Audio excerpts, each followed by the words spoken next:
बोल बम का नारा है। यहां सीहोर वाला महाराज कुछ नहीं करेगा और ना किसी महाराज की सामर्थ्यता है कि वो कुछ कर दे या आपका दुख मिटा दे। किसी महाराज की सामर्थ्यता नहीं है कि तुम्हारे दुख को मिटा दे। तुम्हारे दुख को तुम स्वयं भगवान की भक्ति कर कर, भजन कर कर, एक लोटा जल चढ़ाकर, शिव की आराधना कर कर, आप स्वयं अपना कर्म कर कर, मेहनत कर कर आप अपने भाग्य को लिख सकते हो और आगे बढ़ सकते हो। किसी की सामर्थ्यता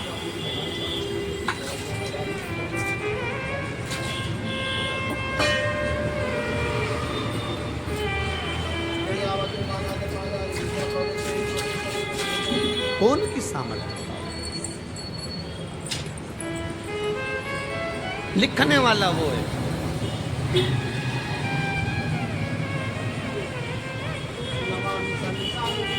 श्री मार्कंडे बाबा की उम्र कितनी सी थी। श्री मार्कंडू जी तप करा, साधना करी, संतान का सुख नहीं। संतान का सुख नहीं है।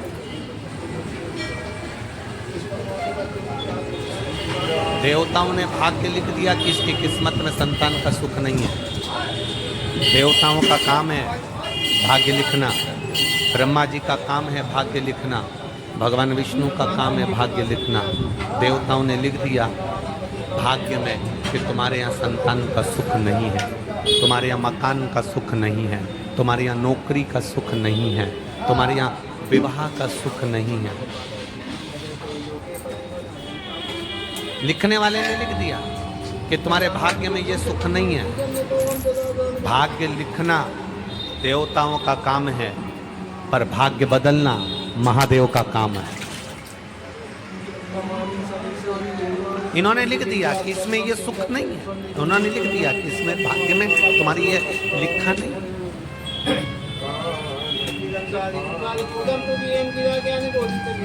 दुनिया में किसी की सामर्थ्यता नहीं कि तुम्हारा भाग्य लिख दे, तुम्हारा भाग्य बता दे। सामर्थ्यता केवल एक देवाधिदेव महादेव की। इंसान को खुद को नहीं मालूम कि उसके साथ में अगला एक कदम बाद क्या होने वाला है। इंसान को खुद नहीं मालूम कि 2 कदम चलने के बाद क्या होने वाला है। इंसान को खुद नहीं मालूम कि थोड़ी देर बाद उसके साथ क्या होगा। भगवान ने ये गुण किसी को नहीं दिया कि कोई किसी का भाग्य बता दे या किसी का भाग्य लिख दे। हाँ, जो परमात्मा ने लिखा है वो मृत्यु लोक में आकर भोगना हमको है। पर जितना हम शंकर का भजन कर सकते हैं, जितना भगवान की कथा सुन सकते हैं, उससे हमें बल मिलता है, उससे बल। मार्कंडू जी के यहाँ संतान का सुख नहीं है।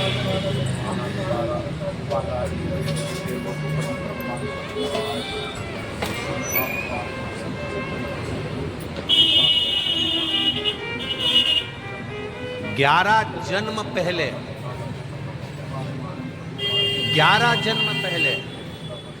कौन थे ये मार्कंडू?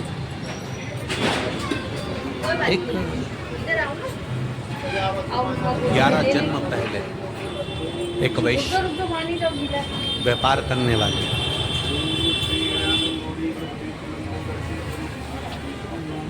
इनकी पत्नी के परिवार में से सब शांत हो गए थे। केवल एक अकेला घर में इनका एक साला बच गया। जैसे धतराष्ट्र के यहाँ भी एक साला बच गया। कौन था वो? शकुनी बच गया। अब पूर्व में ये वैश्य थे, खूब अच्छा कर्म करा, कभी किसी का दिल नहीं दुखाया इन्होंने। दुकान तो करी, व्यापार तो करा, पर किसी का मन नहीं दुखाया। धीरे धीरे धीरे धीरे साले को दुकान में लगा लिया। साले से इन्होंने एक बात जरूर कही कि देखो किसी का मन नहीं दुखाना है। साले ने कहा जी जीजा जी मैं किसी का मन नहीं दुखाऊंगा, व्यापार करूंगा, अच्छे से करूंगा। साला खुद की कमाई करने के लिए अनाज में कंकर मिलाने लगा, कंकर मट्टी मिलाने लगा। कंकर मट्टी के वजन के बराबर अनाज अलग कर लेता और उसको बेचकर खुद का पैसा बना लेता। अब कर्म की गति देखिए कितनी विचित्र है। कंकर मिट्टी अनाज में बिकने लगा।